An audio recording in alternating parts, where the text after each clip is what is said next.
Halo para penggemar dan pecinta fisika. Pada video kali ini saya akan membahas problem yang menarik, yaitu problem kesetimbangan benda yang dimix dengan elastisitas pegas. Nah, ini ada soal. Ini ada batang besi ya. Batang besi ini bersandar pada dinding. Perhatikan dalam soal ini, dindingnya itu dalam keadaan licin, sedangkan lantainya juga licin. Jadi tidak ada gesekan antara batang yang bersandar ini dengan dinding maupun dengan lantai. Nah, pegasnya ini mula-mula dalam keadaan panjangnya normal ya. Normal, belum tegang. Nah, konstanta pegasnya adalah 2000 Newton per meter. Mula-mula panjangnya normal karena menahan batang besi mungkin akhirnya bertambah panjang. Jadi mungkin mula-mula batangnya itu di sini begitu. Nah, pegasnya normal panjangnya. Nah, kemudian terseret B-nya ke kanan, bergeser ke kanan seperti ini, akhirnya setimbang batang besi ini. Sudah dalam keadaan diam. Yang ditanyakan adalah berapa pertambahan panjangnya jika diketahui berat batang besi adalah 180 akar 3 Newton.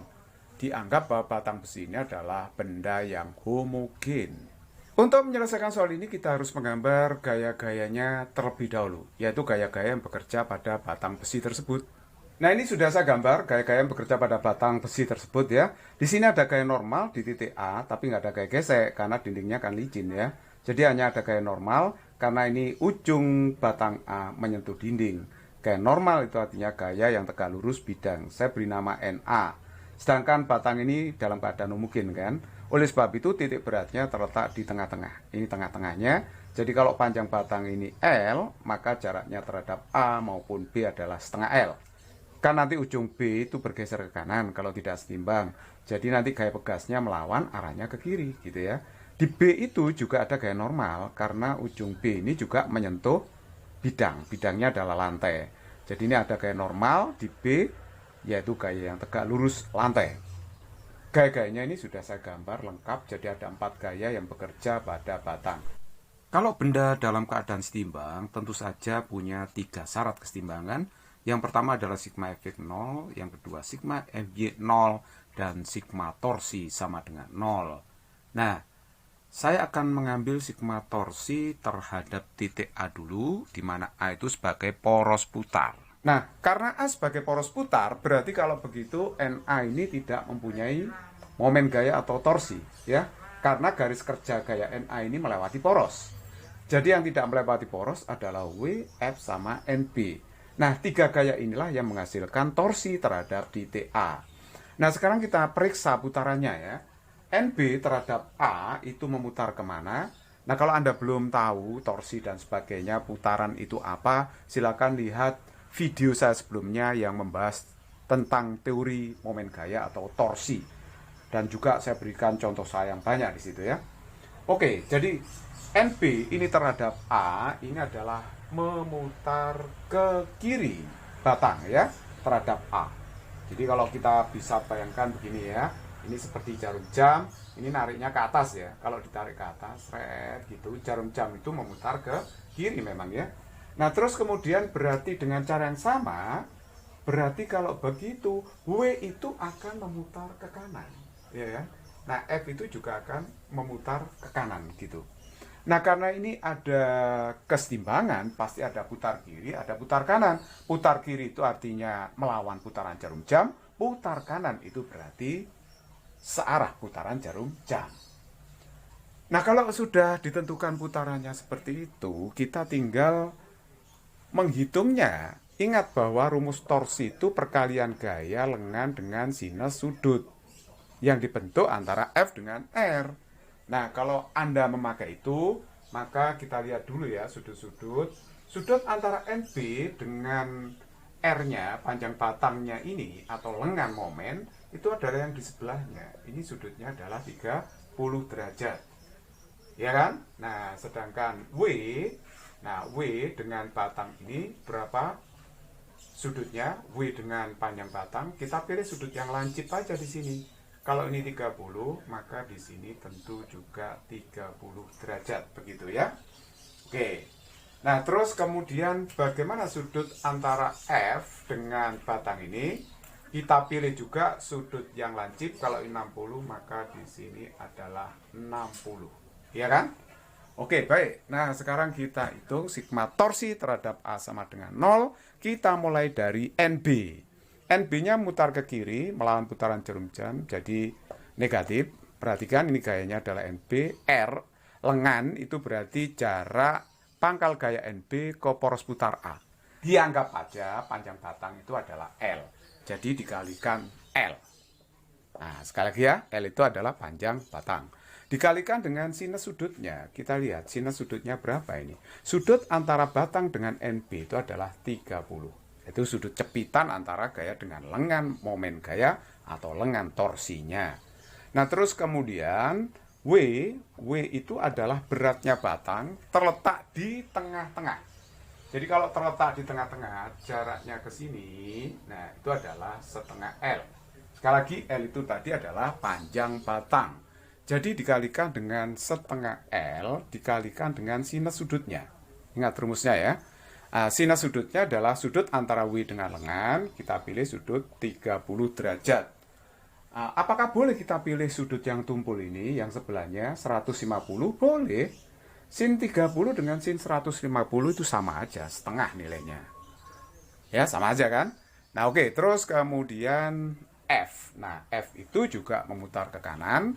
Jadi ini F itu harus dikalikan jaraknya ke poros. Dalam soal ini, jarak pangkal gaya F terhadap B itu adalah 1/4 L. Mohon maaf, saya lupa gambarnya tadi ya.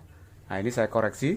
Jarak titik pangkal gaya F terhadap B itu adalah 1/4 L. Diketahui seperti itu ya. Karena kalau nggak diketahui nggak mungkin bisa dihitung. Nah, oke, sekarang mari kita lihat. Ini sudah saya koreksi ya soalnya 1/4 L. Nah, jadi kalau begitu gaya F ini harus dikalikan dengan jaraknya ke poros A itu loh. Nah, itu. Kalau di sini 1/4 L jaraknya ke poros A berarti 3/4 kan. 3/4 L. Dikalikan dengan sinus sudut yang dibentuk gaya F terhadap lengannya. Berarti terhadap batangnya ini.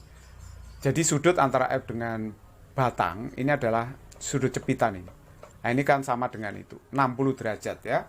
Jadi harus dikalikan dengan sinus 60 derajat. Dan ini harus sama dengan 0 karena gaya-gayanya sudah komplit di situ. Nah, kita tinggal menghitung aja di sini coba ya. L-nya kita coret. Karena ada L di semua suku, saya bagi L berarti L-nya habis. Terus kemudian di sini ada min NB sin 30 itu setengah. W-nya ini adalah W berat batangnya, yaitu 180 akar 3, ya kan? Dikalikan dengan setengah, ini kali setengah gitu kan ya. Plus F. Nah, 3/4, yang ini sin 60. Sin 60 itu adalah setengah akar 3 sama dengan 0. Seperti itu. Anggaplah ini sebagai persamaan 1. NB-nya itu kita bisa hitung pakai syarat ini. Sigma FY sama dengan 0 ya. Sigma FY sama dengan 0 berarti jumlah gaya ke atas harus sama dengan yang ke bawah. Atau berarti lihat gambarnya NB dikurangi dengan W ya. Dikurangi W itu harus 0. Jadi NB-nya itu sama aja dengan W. W-nya kan sudah tahu. W-nya berat batang besi. W-nya itu adalah 180 akar 3 Newton. Jadi ini 180 akar 3 Newton. Nah, ini saya anggap persamaan 2. Terus ini saya substitusi ke sini ya. Saya substitusi.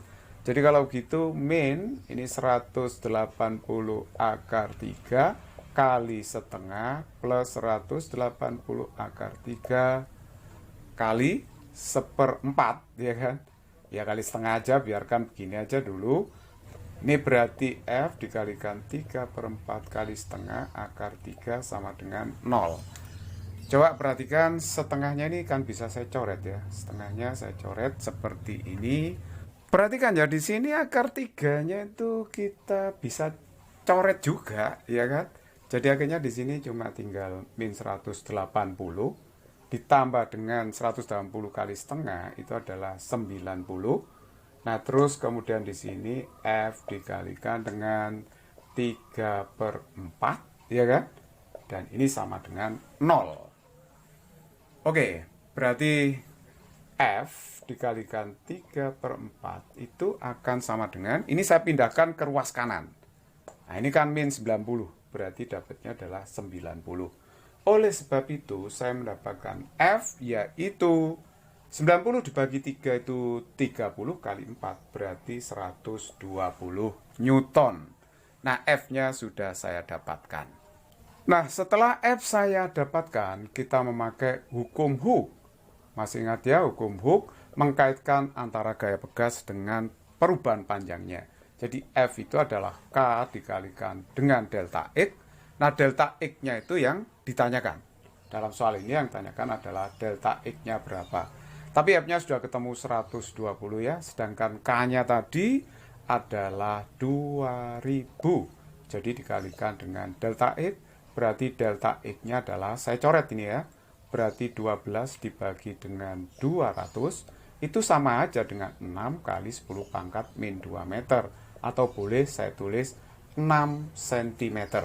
Nah, itulah pertambahan panjang pegas karena menahan batang besi.